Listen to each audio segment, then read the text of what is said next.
ان الحمد للہ نحمده ونستعینه ونستغفره ونعوذ باللہ من شرور انفسنا ومن سیئات اعمالنا من يهده اللہ فلا مضل له ومن يضلل فلا هادی له واشهد ان لا الہ الا اللہ وحدہ لا شریک له واشهد ان محمدا عبده ورسوله اما بعد فان خیر الحدیث کتاب اللہ وخیر الہدی ہدی محمد صلی اللہ علیہ وآلہ وسلم وشر الامور محدثاتها وكل محدثۃ بدعہ وكل بدعۃ ضلالہ وكل ضلالۃ فی النار۔ اعوذ باللہ السمیع العلیم من الشیطان الرجیم من ہمزہ ونفخہ ونفثہ بسم اللہ الرحمن الرحیم رب اشرح لی صدری ویسر لی امری واحلل عقدۃ من لسانی یفقہوا قولی بسم اللہ الرحمن الرحیم ان اللہ وملائکتہ یصلون علی النبی یا ایہا الذین آمنوا صلوا علیہ وسلموا تسلیما اللہم صل علی محمد وعلی آل محمد کما صلیت علی ابراہیم وعلی آل ابراہیم انک حمید مجید اللہم بارک علی محمد وعلی آل محمد کما بارکت علی ابراہیم وعلی آل ابراہیم انک حمید مجید اللہم ربنا آتنا فی الدنیا حسنة وفی الآخرة حسنة وقنا عذاب النار لا الہ الا انت سبحانک انی کنت من الظالمین حسبنا اللہ ونعم الوکیل یا حی یا قیوم برحمتک استغیث ولا حول ولا قوة الا باللہ العلی العظیم ربنا آتنا من لدنک رحمتا وہیئ لنا من امرنا رشدا آمین۔ الحمدللہ آج 29 دسمبر 2019 کو سنڈے کے دن قرآن کلاس نمبر 10 میں ہم انشاءاللہ تعالی سورۃ البقرہ کی آیت نمبر 21 سے آنورڈ سٹارٹ لیں گے۔ آج انشاءاللہ ہمارا یہ 2019 کا آخری درس ہوگا، اگلے سنڈے کو 2020 سٹارٹ ہو چکی ہوگی۔ اعوذ باللہ من الشیطان الرجیم بسم اللہ الرحمن الرحیم یا ایہا الناس اعبدوا ربکم الذی خلقکم والذین من قبلکم لعلکم تتقون۔ میرے بھائیو، اس سے پہلے جو 20 آیات گزری ہیں ان میں اللہ تبارک و تعالیٰ نے انسانیت میں جو 3 گروہ ہیں، نمبر 1 اہل ایمان، نمبر 2 وہ لوگ جو جان بوجھ کے کفر اختیار کرتے ہیں، اور نمبر 3 منافقین، ان کا ذکر کیا تھا۔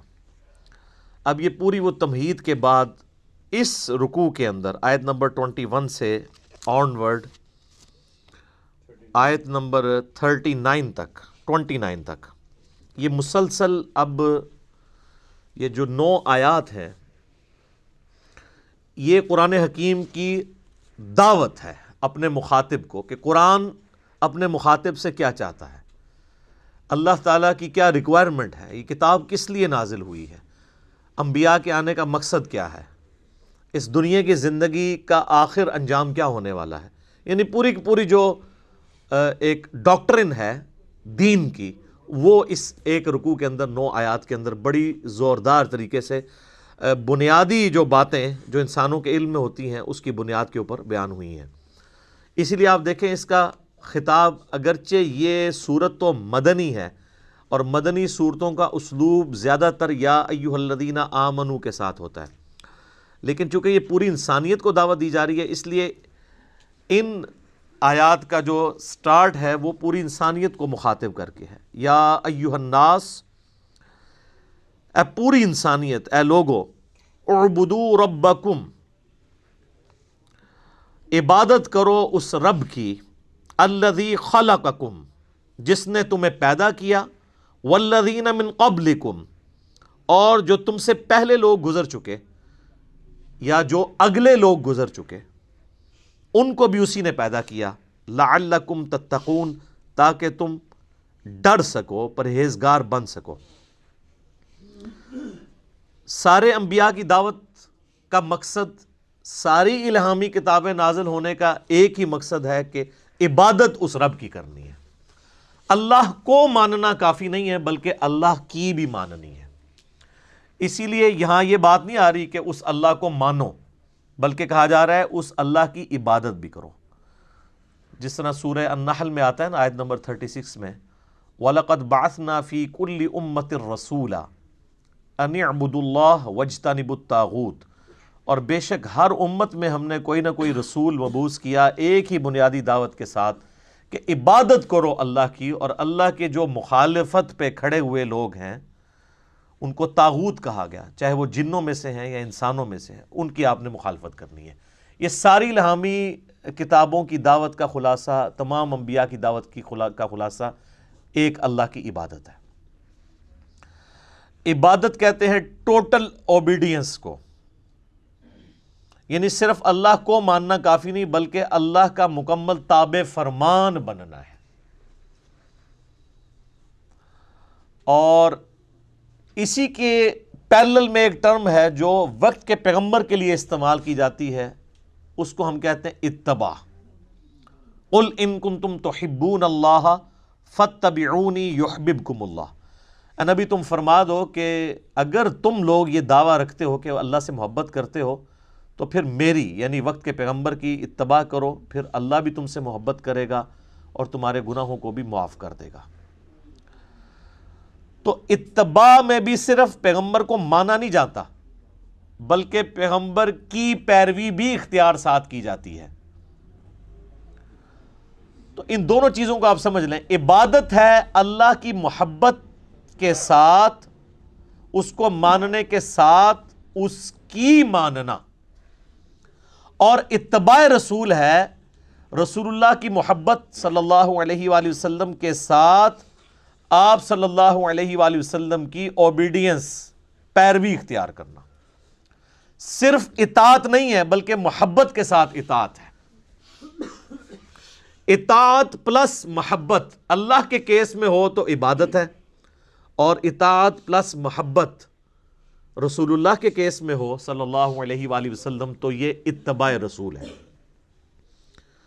تو اے لوگو عبادت کرو اس رب کی جس نے تمہیں پیدا کیا اور تم سے پہلے جتنے لوگ ہو گزرے ہیں ان کو بھی اسی نے پیدا کیا، تاکہ تم ڈر سکو، پرہیزگاری کی روش اختیار کر سکو، یعنی اللہ کے حضور تمہیں پیش ہونا ہے۔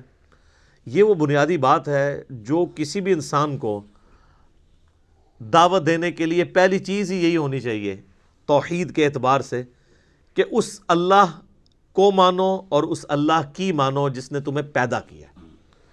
سورہ طور میں بھی آتا ہے نا کہ کیا یہ لوگ بغیر کسی کے بنائے پیدا ہو گئے ہیں یا انہوں نے اپنے آپ کو خود پیدا کیا ہے؟ ہائے ہائے ہائے، دو ہی پاسبلٹیز ہو سکتی ہیں نا، یا انسان اپنا کریٹر خود ہو یا اس کو کسی نے پیدا نہ کیا ہو۔ تو یہ تو کیس کوئی نہیں ہے کہ کسی نے پیدا نہیں کیا۔ اس کی وجہ یہ ہے کہ پیدا ہونا ہماری نگاہوں کے سامنے ہے، ہمارے ماں باپ نے ہمیں پیدا ہوتے ہوئے دیکھا ہے اور ہمارے ماں باپ کو ان کے ماں باپ نے پیدا ہوتے ہوئے دیکھا ہے، تو کریشن تو ہوئی بھی ہے۔ تو کیا ہماری پیدائش جو ہے وہ ہمارے ماں باپ ذریعہ ضرور بنے ہیں لیکن ان کو تو نہیں پتہ کیسے پیدائش ہوئی ہے؟ وہ اللہ ہی ہے جو پرفیکشن کے ساتھ مخلوقات کو بناتا ہے، ان کو تو بالکل پتہ نہیں ہوتا۔ مخلوق جو پیدا ہو چکی ہے اسے خود اپنے بارے میں نہیں پتا کہ اس کے اندر کیا کچھ چل رہا ہے، سوچ بھی نہیں سکتا۔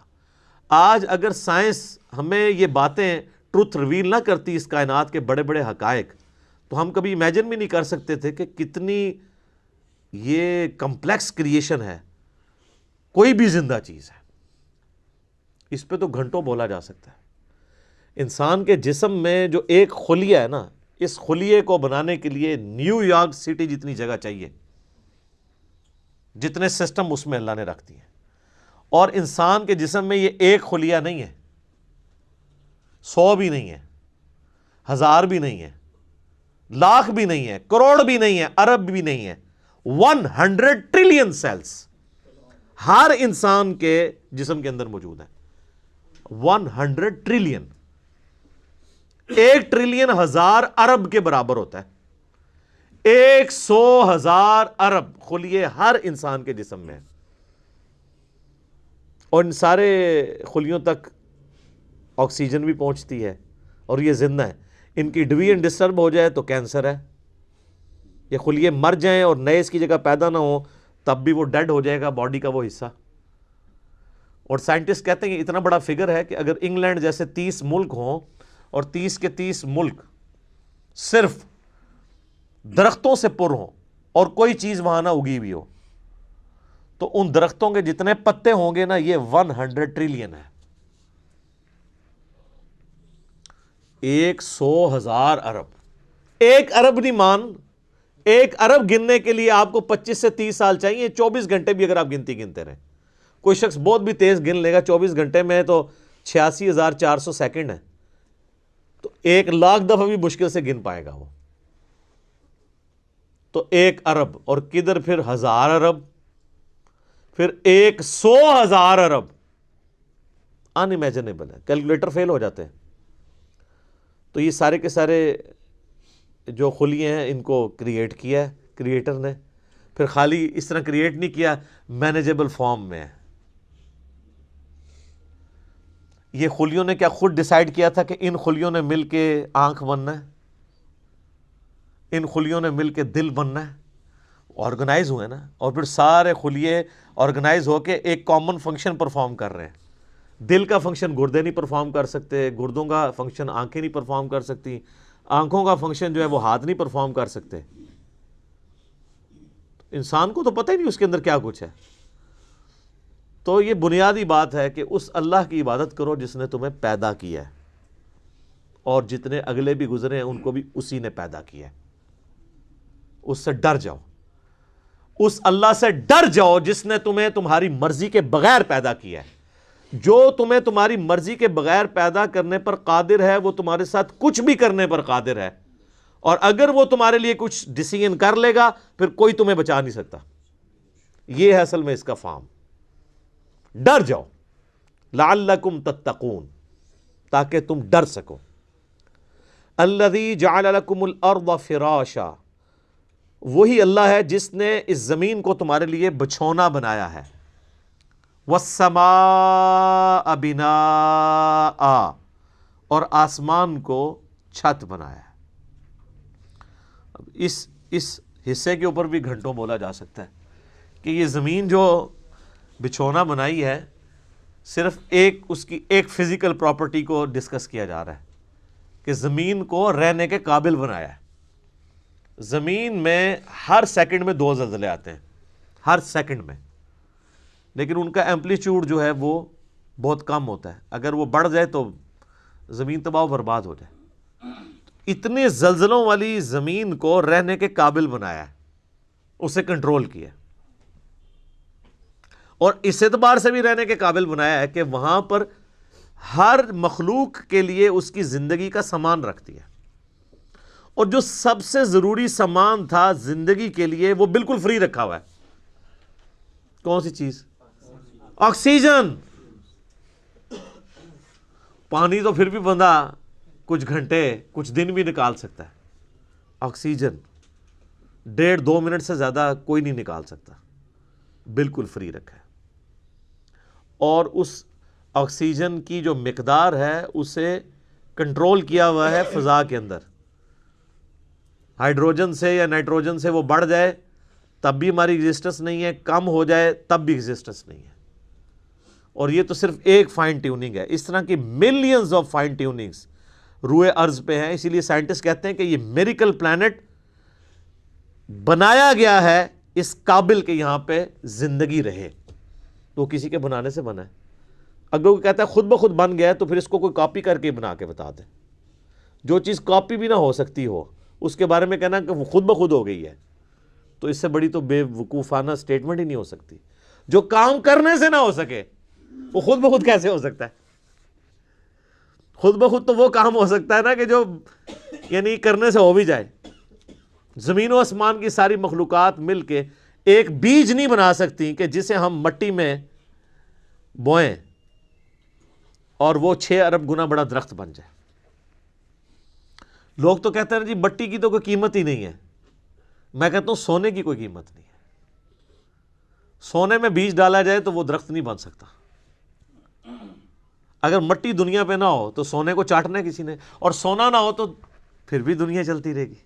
یہ مٹی جو اللہ نے رکھی ہے دیکھنے کو حقیر چیز ہے، لیکن اس میں ہم بیج بوتے ہیں، اور سر وہ بیج جب نکلتا ہے اور درخت بنتا ہے، اس درخت کا سائز، اس کے پھولوں کے لگنے کی ٹائمنگ، اس کا پھل میں کنورٹ ہونا، پھلوں کے پکنے کی ٹائمنگ، پتوں کی شیپس، ان کے سائز، پھر ایک ایک پتے تک پانی کا پہنچنا زمین سے، یہ تو انسان پریشان ہو جاتا ہے۔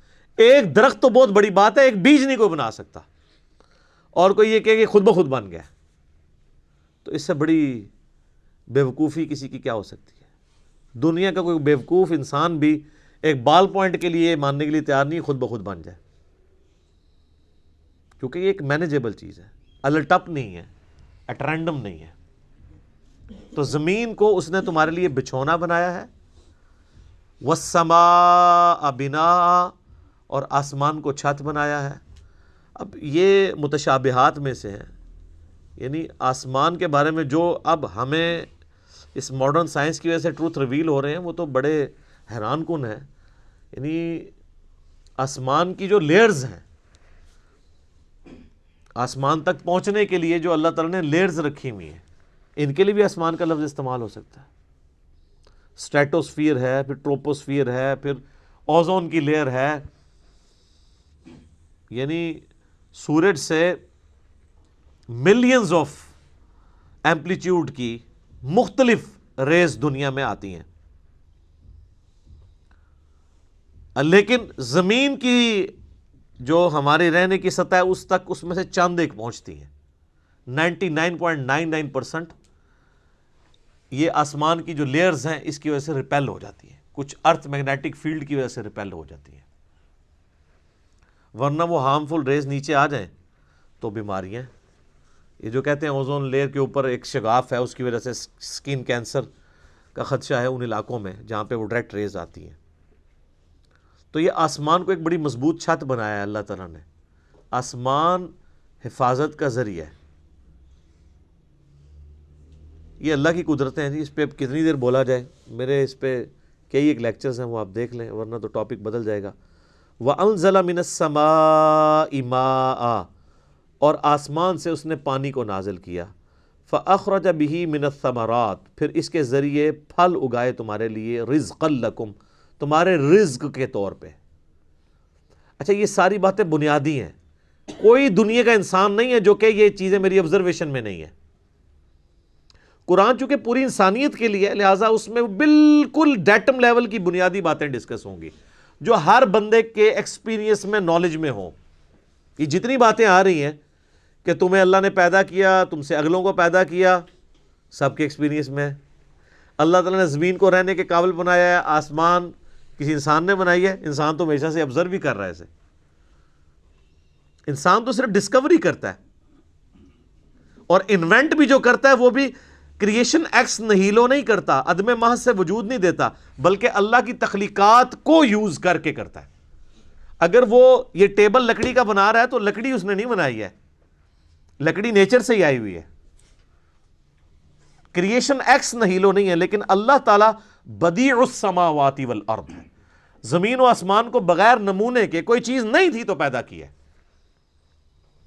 انسان جو خالق ہے وہ اللہ کی تخلیق میں سے خلق کرتا ہے، لیکن انسان بدیع نہیں ہے، البدیع نہیں اسے کہہ سکتے آپ، بغیر نمونے کے چیزوں کو پیدا کرنے والا۔ تو آسمان کے ذریعے پانی ہم دیکھتے ہیں، اس کے ذریعے زمین سے رزق نکالتا ہے تمہارے لیے۔ اس میں کیا قیامت مضمر ہے، رزق نکالنا بھی کافی نہیں تھا اگر اس رزق کی کمپیٹیبلٹی ہمارے ساتھ نہ ہوتی۔ آپ شیر کے سامنے تازہ ترکاری لا کے ڈال دیں، بہترین سے بہترین سبزی بھی، وہ دیکھنا بھی گوارا نہیں کرے گا کیونکہ اس کی جبلت نہیں ہے، اس کے لیے وہ رزق نہیں ہے. اور بکری کے سامنے فریش قیمہ لا کے ڈال دیں آپ، اس کے لیے کوئی اٹریکشن نہیں ہے. تو صرف رزق تمہارے لیے رزق، یعنی رزق بھی پیدا کیا اور اس رزق کو کمپیٹیبل بھی بنایا. اور یہ رزق میں تو میں صرف کھانا پینے ڈسکس کر رہا ہوں، ورنہ تو ہر نعمت ہی رزق ہے. سب سے اہم ترین رزق آکسیجن ہے جو ہم انہیل کرتے ہیں، جس کے بغیر ہم 1.5-2 منٹ سے زیادہ زندہ ہی نہیں رہ سکتے. وہ سب کے لیے فری رکھتی ہے اللہ نے، کوئی اس کے اوپر ٹیکس نہیں ہے، کوئی آپ کو خریدنا نہیں پڑے گا، یہ آپ کے لیے فری ہے. تو جس اللہ نے یہ ساری نعمتیں دی ہیں، اس نے زمین کو رہنے کے قابل بنایا، آسمان کو تمہارے لیے مضبوط چھت بنایا تمہاری پروٹیکشن کے لیے، آسمان سے پانی نازل فرما کے زمین میں سے نباتات اگائے، اس کے ذریعے تمہارا یہ فوڈ سائیکل چلتا ہے سارے کا سارا. سب کچھ زمین سے ہی آ رہا ہے، چاہے وہ جانوروں کی خوراک ہو، چاہے پودوں کی خوراک ہو، چاہے ہماری خوراک ہو. زمین مر جائے تو ساری مخلوقات مر جائے.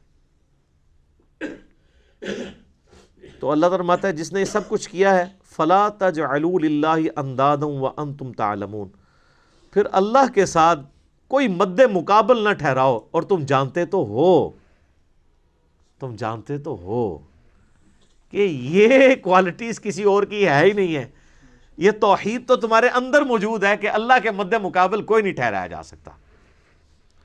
مجھے بتائیں قرآن اسٹارٹ میں جو توحید بیان ہوئی ہے، اس توحید کو پڑھ لینے کے بعد کوئی کسی بابے کو پکارے گا؟ کسی مرے ہوئے شخص کو پکارے گا؟ کسی زندہ شخص سے وہ چیزیں ڈیمانڈ کرے گا جس کا وہ اہل ہی نہیں ہے؟ امپاسبل ہے. کتنی بنیادی بات ہے. بس یہ ساری نعمتوں کے عوض میں تم سے ایک بات مانگ رہا ہوں، فَلَا تَجْعَلُوا لِلَّهِ أَنْدَادًا، پس مت بناؤ اللہ کے ساتھ کسی اور کو مد مقابل ند کے طور پہ. وَأَنْتُمْ تَعْلَمُونَ، اور تم جانتے تو ہو کہ کوئی ہے ہی نہیں ایسا کہ جسے بنایا جائے مد مقابل. کون ہو سکتا ہے؟ یہی ند کا لفظ ہے جو حدیث کے اندر آیا ہے، جو الادب المفرد میں صحیح سند کے ساتھ ہے، اور مسند امام احمد میں بھی ہے. ایک صحابی نے اللہ کے نبی علیہ السلام کے سامنے کہہ دیا، یا رسول اللہ ما شاء اللہ وشئت، جو اللہ چاہے اور جو آپ چاہیں. آپ فرمایا اجعلتنی للہ ندا، یہ وہی الفاظ ہے، کیا تو نے مجھے اللہ کے مد مقابل کھڑا کر دیا؟ قل بل ما شاء اللہ وحدہ، بلکہ کہہ جو اکیلا اللہ چاہے. اچھا، اس نے آگے سے نہیں آرگومنٹ کیا کہ یا رسول اللہ میں آپ کو اللہ کا بندہ ہی مان رہا ہوں، اللہ کا رسول ہی مان رہا ہوں، میں نے آپ کو کوئی اللہ مان کے نہیں کہا، میں نے آپ کو کوئی مستقل بذات نہیں مانا، میں نے آپ کو جو ہے وہ عطائی مان کے ہی بات کی ہے، ذاتی مان کے بات دی. یہ ساری کہانیاں جڑی مولویوں نے پڑھائیاں نے اس زمانے نہیں سنونیاں. تو یہی ند کا لفظ وہاں پہ بھی استعمال ہوا ہے، اللہ کے ساتھ ند نہ ٹھہراؤ. وَإِن كُنتُمْ فِي رَيْبٍ مِّمَّا نَزَّلْنَا عَلَىٰ عَبْدِنَا، اور اگر تمہیں یہ شک ہو، کوئی شک ہو اس چیز کے بارے میں جو ہم نے اپنے بندے پر نازل کی ہے، یعنی قرآن. یہ قرآن جو اللہ کی کتاب ہے، جو نبی علیہ السلام کا واحد معجزہ ہے، جس کی بنیاد پہ دعوی نبوت ہے، اس کے بارے میں اگر تمہیں کوئی شک ہو کہ یہ کتاب انہوں نے خود گھڑ لی ہے یا یہ کتاب اللہ کی طرف سے نہیں ہے، کوئی انسانی کوشش ہے، فَأْتُوا بِسُورَةٍ مِّن مِّثْلِهِ، تو تم بھی کوئی اس سے ملتی جلتی ایک صورت ہی بنا کے لے آؤ. وَادْعُوا شُهَدَاءَكُم مِّن دُونِ اللَّهِ، اور بلا لو مدد کے لیے اپنے جتنے حمایتی ہیں اللہ کے سوا. ان کنتم صادقین، اگر تم سچے ہو. اللہ کے سوا جتنوں کو بلانا ہے تم بلا لو. جنوں، بلکہ سورہ بنی اسرائیل میں تو آتا ہے کہ سارے جنوں انس بھی مل کے اگر اس طرح کی کوئی کتاب بنانا چاہیں تو کتاب نہیں بنا سکیں گے. اچھا، یہ قرآن حکیم میں مختلف جگہ مختلف یعنی چیلنجز آئے ہیں. سورہ ہود کے اندر بھی، سورہ یونس میں بھی. سورہ ہود کے اندر تو 10 صورتوں کا ذکر ہے کہ 10 صورتیں بنا کے لے آؤ اگر بنا سکتے ہو. سورہ یونس میں ہے کہ ایک صورت ہی اس سے ملتی جلتی کو بنا کے لے آؤ، ایک صورت بنا کے لے آؤ. یہاں پہ تو آخری چیلنج ہے کہ کوئی ملتی جلتی، چلو اگر مکمل نہیں تو کوئی قریب قریبی کوئی صورت بنا کے لیا، تو یہ کوئی مشکل کام تو نہیں تھا۔ قرآن حکیم کی تو ایک بڑی چھوٹی سی صورت ہے، سورۃ الکوثر، انا اعطیناک الکوثر فصل لربک وانحر ان شانئک ھو الابتر۔ اس کی بھی کوئی کاپی نکالی جا سکتی تھی ایسے لوگوں کی طرف سے جو یعنی اتنے فصیح اللسان تھے کہ وہ دوسروں کو اجمی کہا کرتے تھے، ان کو اپنی زبان کے اوپر اتنا ناز تھا، فی البدی وہ عام جو گفتگو ہے اس کو بھی شاعری کے انداز میں بیان کر دیا کرتے تھے۔ لیکن یہ تاریخ میں نہیں ملتا کہ کسی نے یہ چیلنج اس طریقے سے قبول کیا ہو۔ اتنی شرم و حیا ان کے اندر بھی موجود تھی۔ ویسے آج کل کچھ لوگوں نے طب آزمائی کرنے کی کوشش کی ہے، وہ صورتیں بنا کے اس کو ملتے جلتے الفاظ کے ساتھ پھر قرآن کے سٹائل میں اسے تلاوت کر کے یوٹیوب پہ اپلوڈ بھی کیا ہوا ہے۔ اس پہ میرا ایک کلپ بھی آیا تھا، آپ یوٹیوب کے اوپر دیکھ سکتے ہیں، اپلوڈڈ ہے۔ قرآن سے ملتی جلتی جو صورتیں ہیں اس کے حوالے سے، تو میں نے بتایا تھا اس طریقے سے نہیں ہے یہ، جو اس کی ججمنٹ جو ہے وہ عربی لنگوسٹک کے لوگ کریں گے۔ صرف اس سے ملتے جلتے الفاظ کے ساتھ کوئی عربی کا کوئی لٹریچر سامنے لے آنا یا خود لکھ لینا یا کوئی شاعری کر لینا، ظاہر ہم اجمی تو جج نہیں کر سکتے۔ ہاں، اجمیوں کے لیے ٹیسٹ یہ ہے کہ آج کے دور کا ہمارے پاس جو سب سے بڑا ٹچ سٹون ہے وہ سائنٹیفک فیلڈ کا علم ہے۔ اس کے اعتبار سے کوئی بھی قرآن حکیم کی ایک آیت بھی ایسی نہیں ہے جو اسٹیبلش سائنس کے خلاف ہو۔ اس ٹیسٹ سے آپ اسے گزار کے دیکھ لیں، لیکن وہ اسٹیبلش سائنس ہونی چاہیے، ہائپوتھیسز یا تھیوریز نہیں ہونی چاہیے، تو اس پہ بھی یہ پرفیکٹلی فلفل ہوگی۔ ڈاکٹر مورس بوکائل ایک فرینچ سرجن تھے، انہوں نے ایک اس کے اوپر کتاب بھی باقاعدہ لکھی ہے، مسلمان ہو گئے تھے، بائبل، قرآن اینڈ سائنس کے عنوان سے۔ اردو میں ترجمہ بھی ہوا ہے لیکن وہ بڑی مشکل سی اردو ہے اس کی، انگلش میں بھی ترجمہ ہوا ہے اس کا۔ بل وہ اسی رزلٹ پہ پہنچے ہیں کہ ساری الہامی کتابوں میں قرآن ہی ایسی ایک واحد الہامی کتاب ہے جس میں کوئی سائنٹیفک فالٹ موجود نہیں ہے۔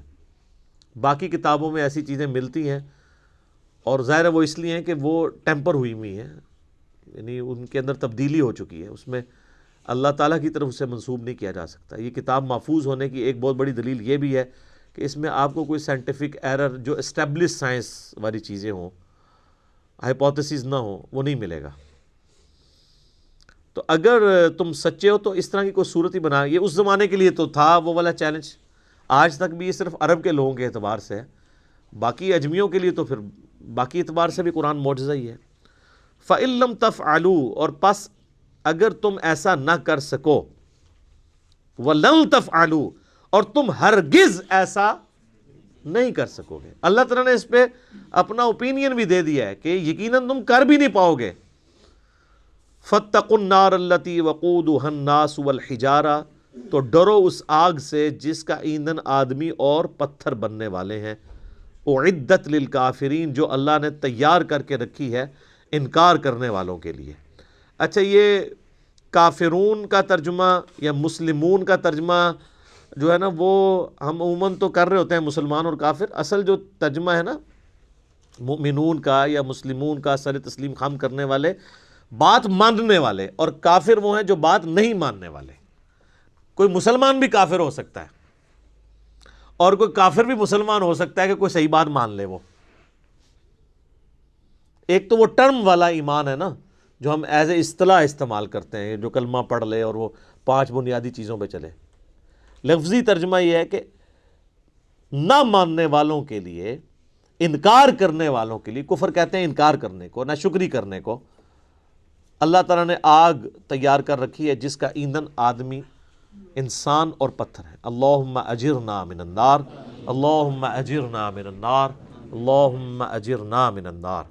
صحیح مسلم میں حدیث ہے، نبی علیہ السلام ایون نماز میں بھی جب کبھی آیات آتی تھیں جہنم سے ریلیٹڈ، تو آپ علیہ السلام اللہ سے جہنم کے اگینسٹ اللہ تعالیٰ کی پناہ طلب کیا کرتے تھے، اور جب جنت کی آیات آتی تھی تو اللہ تعالیٰ سے جنت کا سوال کیا کرتے تھے۔ یہ سنت ہے۔ اچھا، یہ جو آیا کہ پتھر بھی ایندھن بنیں گے، تو یہ پتھر کو کوئی عذاب نہیں ہو رہا ہوگا، بلکہ ان کی حسرت میں اضافے کے لیے ہوگا۔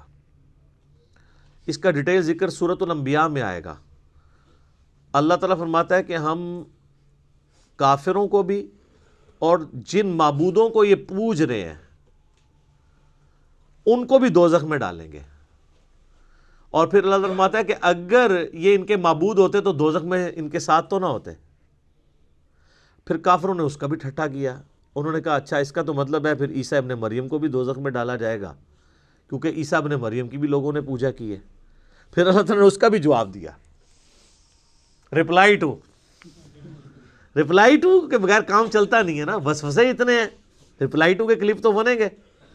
وہ پھر سورہ الزخرف میں آیا. اللہ تعالیٰ نے یہ عیسیٰ کی مثال جو تم سے بیان کی ہے نا انہوں نے، تو یہ صرف جو ہے نا وہ حجت بازی کے لیے. پتہ ان کو بھی ہے کہ عیسیٰ ابن مریم کیوں دوزخ میں جائیں گے، وہ تو خود امام موحدین تھے اپنے وقت میں، توحید کے دائی تھے. قصور تو ان لوگوں کا ہے جنہوں نے عیسیٰ ابن مریم کے بارے میں ڈیوینٹی کلیم کی ہے، نہ کہ عیسیٰ ابن مریم. پھر انہوں نے کہا وہ تو ہمارے بندے خاص ہیں اور وہ تو قیامت کی نشانی میں سے ہیں. تو یہ جو بت، وہ پتھر جن کے بت تراشے گئے، ان کو اللہ تعالیٰ دوزخ میں اس لیے ڈالے گا تاکہ کافروں کی حسرت میں اضافہ ہو کہ یار ان کو ہم پوجتے رہے، یہ بھی ہمارے ساتھ ہیں. اس کا یہ مطلب نہیں ہے کہ وہ ان پتھروں کو عذاب ہو رہا ہوگا، بلکہ وہ پتھر تو الٹا ان کے لیے خود عذاب بن جائیں گے، کیونکہ جب پتھر گرم ہوں گے تو وہ تو گرمائش زیادہ فیل ہوگی. پتھر بھی لوگ گرم کر کے ان سے بھی ہیٹ حاصل کرتے ہیں نا، وہ تو ان کے لیے ہوگا. اب دوزخ کے اوپر 19 فرشتے ہیں تو فرشتوں کو عذاب تو نہیں ہو رہا ہوگا، وہ تو مامور ہیں دوزخیوں کو مارنے پیٹنے کے لیے. اللہ تعالیٰ تو اس بات پہ قادر ہے کہ ایک ہی فریم آف ریفرنس میں مختلف لوگوں کے اوپر مختلف حالت طاری کر دے. یہ تو ہم نے دنیا میں ایکسپیرینس کیا ہے. آپ میں سے اگر کسی کو ملیریا ہوا ہو سخت گرمیوں میں تو اسے تو 2 رضائیاں بھی اڑا دی جائیں تو اس کی ٹھنڈ نہیں ختم ہوتی. باقی تو گرمی سے اف اف کر رہے ہوتے ہیں اور اس کو ٹھنڈ اتنی لگی ہوتی ہے کہ وہ کہتا ہے میرے اوپر اور اڑاؤ. ایک ہی جگہ پہ ٹیمپریچر بے شک 40 تک پہنچ چکا ہوا ہے، اس کو ٹھنڈ لگ رہی ہے، حالانکہ ایکچوئل وہاں پہ گرمی ہے. تو یہ اللہ تعالیٰ ایک فریم آف ریفرنس میں دنیا میں ایسی چیزیں کر کے بتاتا ہے کہ 2 مختلف بندوں پہ ایک ہی جگہ پہ 2 مختلف حالتیں طاری ہو جاتی ہیں. اللہ ہی اللہ ہے جی. یقین کریں کہ یہ جو چیزوں کی کوالٹیز ہیں یہ بھی اللہ کی وجہ سے ہے. اگر اللہ تعالیٰ کا امر اس کے پیچھے سے ہٹ جائے، آپ 7 سمندروں کا پانی بھی پی جائیں آپ کی پیاس نہیں بجھ سکتی. اور اگر آگ کے جلانے کی خاصیت اللہ تعالیٰ چھین لے، آپ پوری زمین کے درخت بھی جلا لینا، آپ ایک روٹی بھی نہیں پکا سکتے، کیونکہ وہ خاصیت ہی جب اللہ تعالیٰ لے لے گا. تو یہ دوزخ میں ان کافروں کے ساتھ پتھروں کو اس لیے جلایا جائے گا تاکہ ان کی حسرت میں اضافہ ہو، نہ کہ ان پتھروں کو عذاب دیا جا رہا ہوگا. اب سائملٹینیس کنٹراسٹ بھی آ رہا ہے جی. وَبَشِّرِ الَّذِينَ آمَنُوا وَعَمِلُوا الصَّالِحَاتِ. اور اے نبی علیہ السلام آپ خوشخبری دے دیجئے ان لوگوں کو کہ جو بات مان لیتے ہیں، یعنی ایمان لے آتے ہیں اور نیک اعمال اختیار کر لیتے ہیں، أَنَّ لَهُمْ جَنَّاتٍ تَجْرِي مِن تَحْتِهَا الْأَنْهَارُ، کہ ان کے لیے باغات ہیں جن کے نیچے نہریں بہتی ہوں گی. كُلَّمَا رُزِقُوا، جب کبھی بھی انہیں رزق دیا جائے گا اس جنت میں، منہا ان باغوں میں سے، من ثمرۃ الرزق، کوئی پھل رزق کی شکل میں ان کو جب پیش کیا جائے گا، اہل جنت کو جنت میں جب کوئی فروٹ دیا جائے گا، قالوا هذا الذي رزقنا من قبل، وہ کہیں گے یہ تو وہی ہے جو ہمیں اس سے پہلے دنیا میں بھی دیا جاتا تھا. وَأُتُوا بِهِ مُتَشَابِهًا، حالانکہ وہ ان کو اس سے ملتا جلتا فروٹ دیا جا رہا ہوگا، ایگزیکٹ نہیں ہوگا. ملتا جلتا اس لیے دیا جائے گا کہ انسان کی ایک نیچر ہے. دنیا میں بھی آپ دیکھ لیں، آپ کسی دسترخوان پہ بیٹھے ہوں تو سب سے پہلے اس چیز کو ہاتھ ڈالتے ہیں جس کے ساتھ آپ مانوس ہوں. آپ کسی ولیمے پہ بھی جاتے ہیں تو آپ کے سامنے کوئی ایسی عجیب و غریب ڈش آ جائے تو آپ اس کے رسک نہیں لیتے کھانے کا کہ پتہ نہیں کیا ذائقہ ہو، الٹا پلیٹ بھر کے بیٹھ جاؤں اور اس دوران جو میں نے کھانا تھا وہ ختم ہی ہو جائے. یہ بھی چانس ہوتا ہے نا. تو انسان مانوس اس چیز کے ساتھ ہوتا ہے جو پہلے اس نے اس کو ایکسپیرینس کیا ہو. یہ اللہ تعالیٰ نے انسان کی نیچر رکھی ہے. تو جنت میں بھی ابتدائی مہمان نوازی کے طور پہ جنتیوں کو وہ رزق دیا جائے گا جو دنیا میں وہ ایکسپیرینس کر چکے ہیں. آم، کیلا، انار، سیب، جو ہمارے ایکسپیرینس میں. اب دیکھنے میں تو وہ فروٹ دیکھنے میں تو ویسا ہی ہوگا، تو وہ کھانے سے پہلے ہی بات کریں گے کہ تو یہ وہی چیز ہے، ایتھے بھی آ کے وہی کچھ. لیکن اللہ فرمائے گا کہ ان کے اس کی طرح کا ہوگا لیکن ویسا نہیں ہوگا.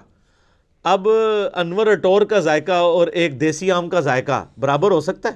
دیکھنے میں تو دونوں ایک جتنے ہوتے ہیں، شکل و صورت بھی ملتی جلتی ہوتی ہے، لیکن زمین آسمان کا فرق ہے ٹیسٹ میں. اسی طریقے سے چونسے کا ٹیسٹ ہو یا کسی دوسرے آم کا، وہ برابر نہیں ہو سکتا. تو یہ تو دنیا میں اللہ نے اتنا فرق رکھا ہوا ہے، تو آخرت میں جو آم دیا جائے گا وہ دنیا والا آم نہیں ہوگا. ہاں شکل و صورت میں ضرور ملتا جلتا ہوگا، لیکن اس آم کی تو کیا بات ہے. اللہ تعالیٰ جنت میں ہمیں اپنے محبوب صلی اللہ علیہ وآلہ وسلم کا پڑوس نصیب فرمائے، آمین. وَلَهُمْ فِيهَا أَزْوَاجٌ مُطَهَّرَةٌ، اور وہاں پہ ہوں گی ان کے لیے پاکیزہ بیویاں. پاکیزہ بیویاں دنیا کی بیویاں بھی اور جنتی حوریں بھی، وہ آگے چل کے ذکر آ جائے گا اس حوالے سے. اچھا، جنت میں جتنی بھی نعمتیں ہیں نا، ان میں جو یعنی ڈومیننٹ نعمتیں ہیں، ان کا کچھ نہ کچھ حصہ اللہ نے دنیا میں اس حوالے سے رکھا ہے کہ انسان اس نعمت کو ایکسپیرینس کر سکے. لیکن وہ زمین آسمان کا فرق ہے،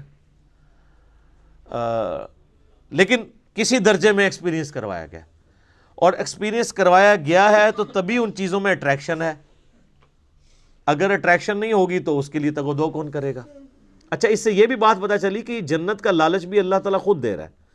لہذا یہ جو ڈاکٹرین مشہور کی گئی ہے کہ ہمیں دوزخ کے ڈر کی وجہ سے یا جنت کی لالچ میں عبادت نہیں کرنی چاہیے، اللہ کے لیے کرنی چاہیے، تو یہ بالکل جعلی ڈاکٹرین ہے.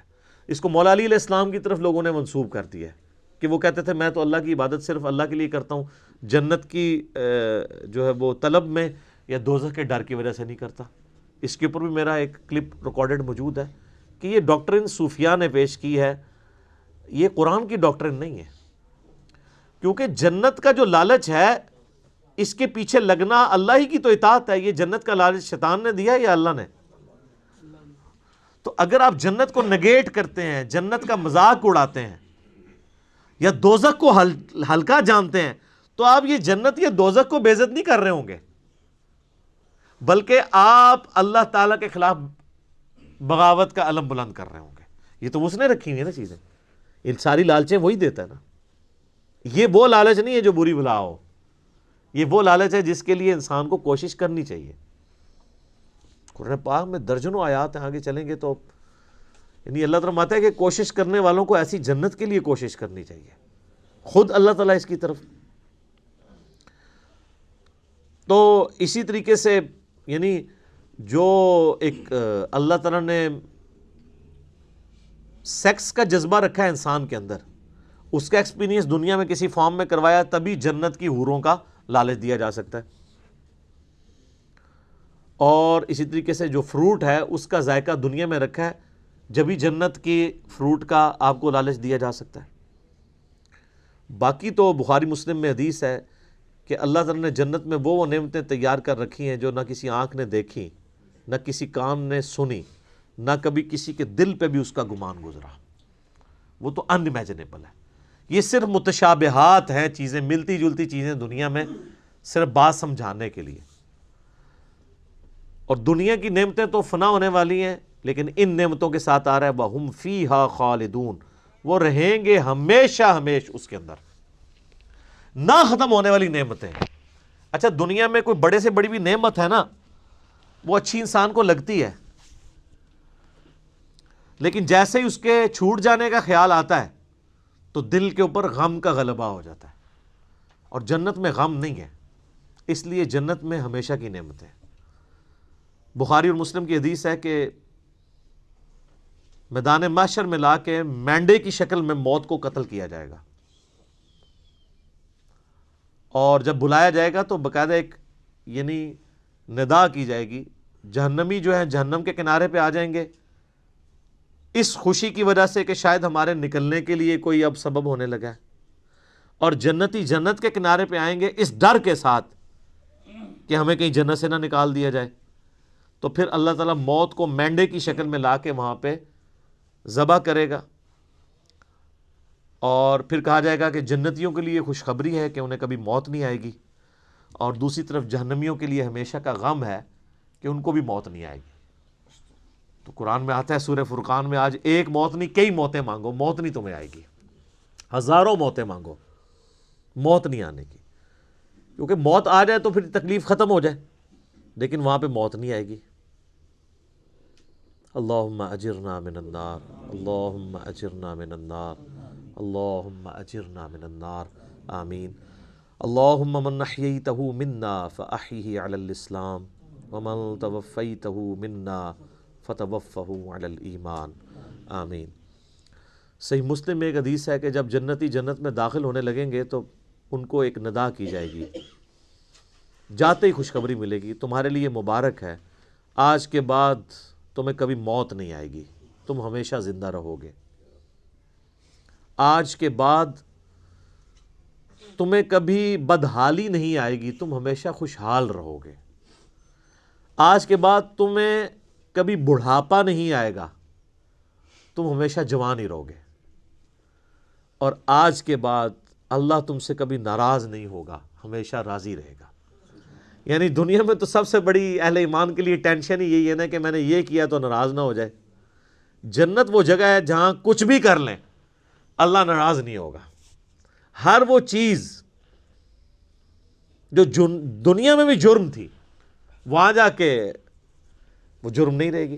دنیا میں مرد کے لیے سونا پہننا حرام ہے، اور جنت میں سونے کے کنگن پہنائے جائیں گے، ریشم کا لباس پہنایا جائے گا۔ قرآن پاک میں آتا ہے، بخاری مسلم میں درجنوں احادیث ہیں، جسے شوق ہو تو مشکات المصابیح کی 3 جلد میں جنت والا چیپٹر پڑھ لیں تو آپ کو اندازہ ہوگا کہ جنت میں اللہ تعالیٰ نے کیا کچھ رکھا ہے انسان کے لیے۔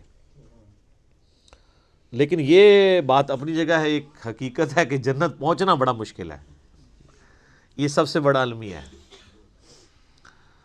یہ تو بابوں نے آپ کو ایک خدا کا تعارف کروایا نا کہ جنت تو اپنی جیب ہی ہے، کتابیں یہ نہیں بتاتی، کتابیں کچھ اور ہی بتاتی۔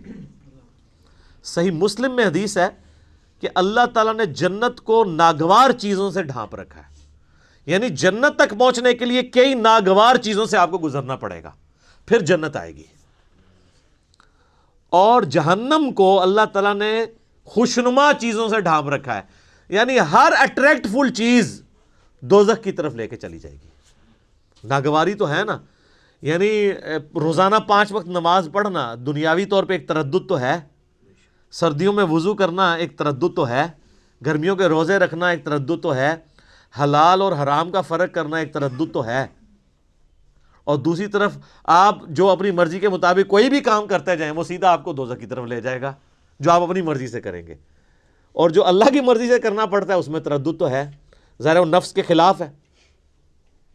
تو یہ مسلم شریف کی حدیث کمال حدیث ہے کہ جنت ناگوار چیزوں سے ڈھانپی ہوئی ہے اور جہنم خوشنما چیزوں سے۔ اس کی ایکسپلینیشن جامع ترمذی میں، سنن ابی داؤد میں، سنن نسائی اور ابن ماجہ میں ہے کہ جب اللہ تعالیٰ نے جنت کو پیدا کیا تو حضرت جبرائیل علیہ السلام سے کہا کہ جائیں جنت کو جا کے وزٹ کریں کہ میں نے کیسی رہنے کی جگہ بنائی ہے۔ جب حضرت جبرائیل علیہ السلام جنت گئے اور اس کی خوبصورتی دیکھی تو اللہ تعالیٰ نے کہا کہ جبرائیل کیسا پایا جنت کو؟ انہوں نے کہا اللہ تیری عزت کی قسم کوئی بندہ ایسا نہیں ہوگا جو اس میں جانے کے لیے جان دھڑ کی بازی نہ لگا دے، کیا زبردست جگہ تو نے بنائی ہے۔ اللہ نے فرمایا اچھا، اللہ تعالیٰ نے جنت کو ناگوار چیزوں سے ڈھانپ دیا، جو مسلم شریف کی حدیث ہے، اور کہا اب جا کے ذرا جنت کو دیکھو۔ جب وہ دیکھ کے آئے تو انہوں نے کہا تیری عزت کی قسم مجھے نہیں لگتا کوئی بندہ جنت میں جانے میں کامیاب ہوگا، اتنا مشکل ہے۔ سر یہ ہے کتابوں کا خدا، یہاں کہتے ہیں نہیں جناب ایک دفعہ بھی پڑھ لیا ایک دفعہ بھی پڑھ لیا، ایک پھیرے ہی لگے گا۔ اور سورہ فرقان میں اللہ تعالیٰ فرماتا ہے کہ جہنم ہمیشہ رہنے کے لیے بھی بری جگہ ہے اور ایک لمحے کے لیے رہنے کے لیے بھی بری جگہ ہے۔ آپ لاکھ کہتے رہیں کہ پھیرا لگے گا، اچھا یہ پھیرا بھی اس لیے ہم کہتے ہیں کہ ہم نے کبھی اس پھیرے کو امیجن نہیں کیا، آپ کو ادھر بیٹھے بیٹھے امیجن کروا دیتے ہیں۔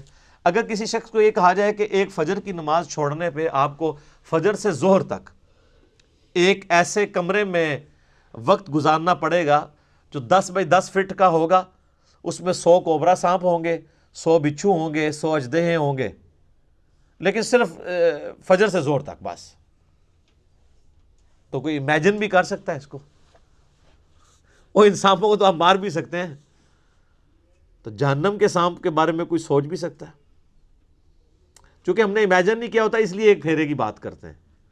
اور یہ تو بہت بڑی میں نے مثال دی ہے. اگر کسی شخص کو کہا جائے نا کہ فجر کی نماز چھوڑنے پہ فجر سے ظہر تک آپ کو صرف ایک موم بتی کا وہ چھوٹا سا جو فلیم ہوتا ہے نا اس کے اوپر یوں ہاتھ رکھنا پڑے گا فجر سے ظہر تک، سر 10 سیکنڈ نہیں کو رکھ سکتا. تو یہ کہنا آسان ہے پھیرے والی بات. اچھا وہ جو ترمذی، ابو داؤد، نسائی، ابن ماجہ کی حدیث ہے نا، اس میں آگے آتا ہے کہ پھر اللہ تعالیٰ نے حضرت جبرائیل سے کہا کہ جہنم جب پیدا کی، فرمایا جہنم کو جا کے دیکھو. جہنم دیکھ کے آئے، انہوں نے کہا اللہ تیری عزت کی قسم مجھے نہیں لگتا کوئی بندہ کوشش کرے گا کہ کوئی بھی ایسا عمل کرے کہ دوزخ میں جا کے گرے، یہ تو جگہ ہی ایسی تو نے بنا دی ہے.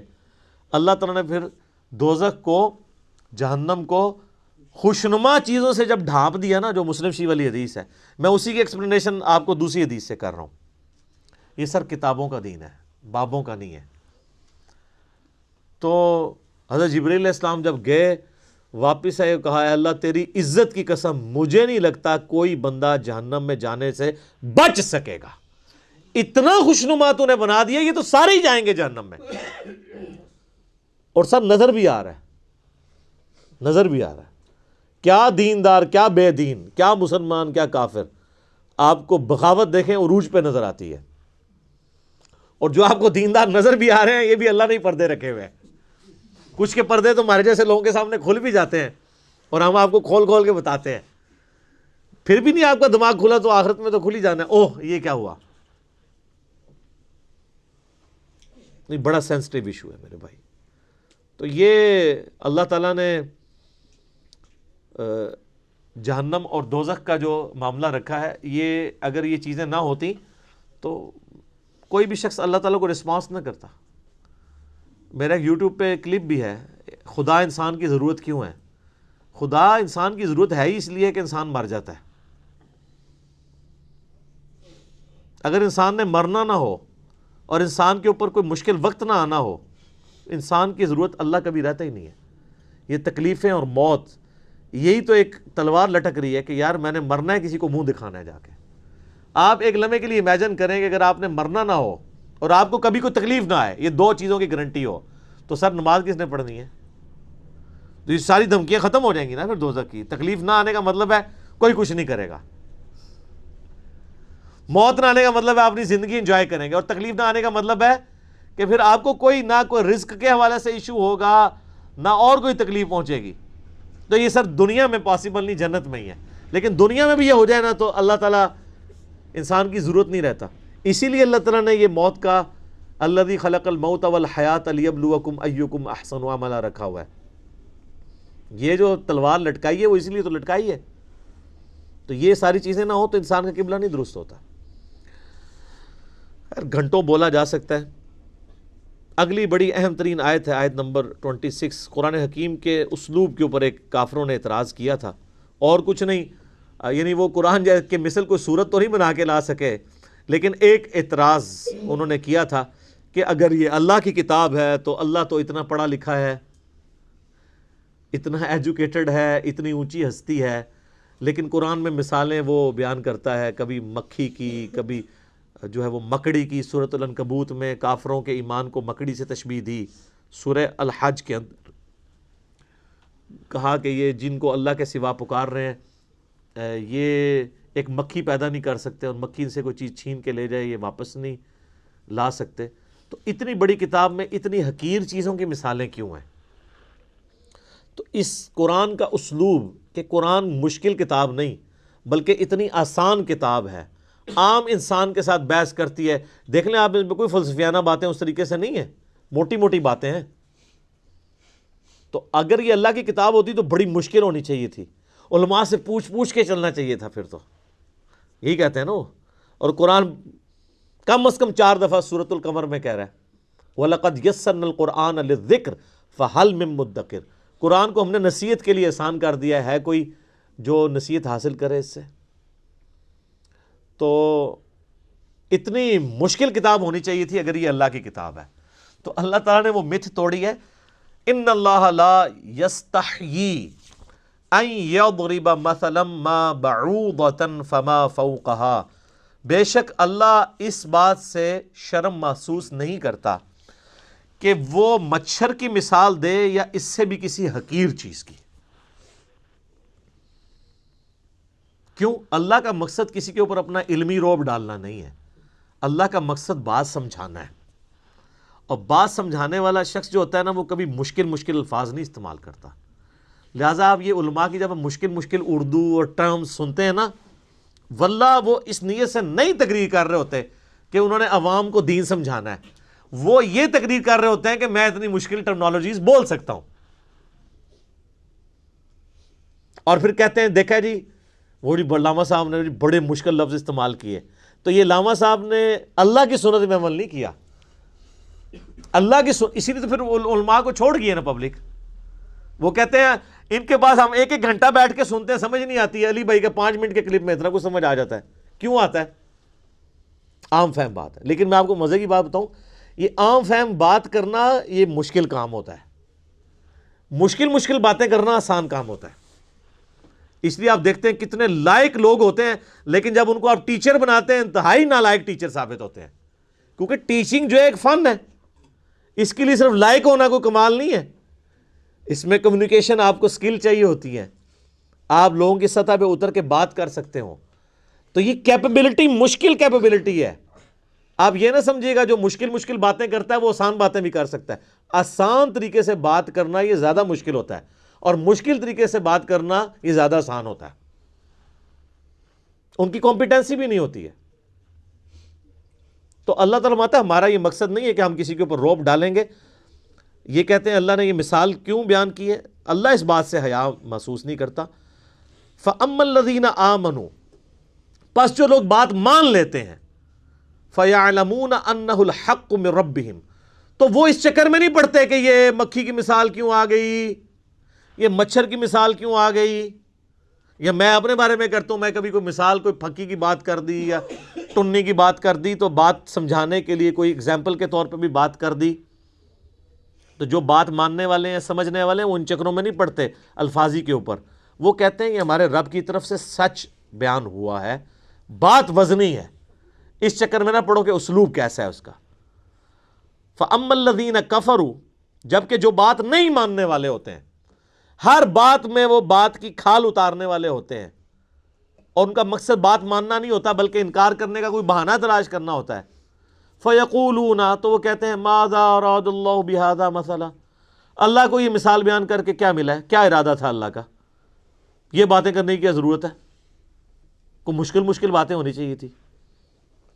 تو اب چونکہ یہ انہوں نے اعتراض کیا ہے غیر علمی جذباتی ڈاکٹرن کے ساتھ، لہٰذا اس کا جواب بھی اسی اعتبار سے پہلے تو دیا جا رہا ہے، یضل بہ کثیرا ویہدی بہ کثیرا، اللہ کا مقصد یہ ہے کہ تاکہ اس مثال کے ذریعے بہت سے لوگوں کو گمراہ کر دے اور بہت سے لوگوں کو ہدایت دے۔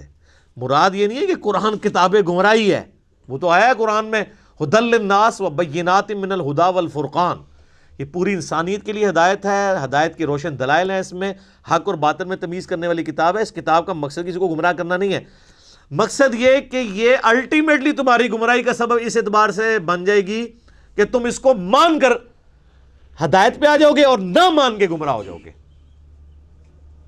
جسے شیطان نے کہا تھا کہ اے اللہ اس آدم کی وجہ سے تو نے مجھے گمراہ کیا ہے، حالانکہ آدم کی وجہ سے نہیں ہوا تھا، وہ ہوا خود ہی تھا، لیکن اس نے یہ کہا کہ نہ آدم پیدا ہوتا تو نہ میرے امتحان آتا تو نہ اس طرح ہوتا۔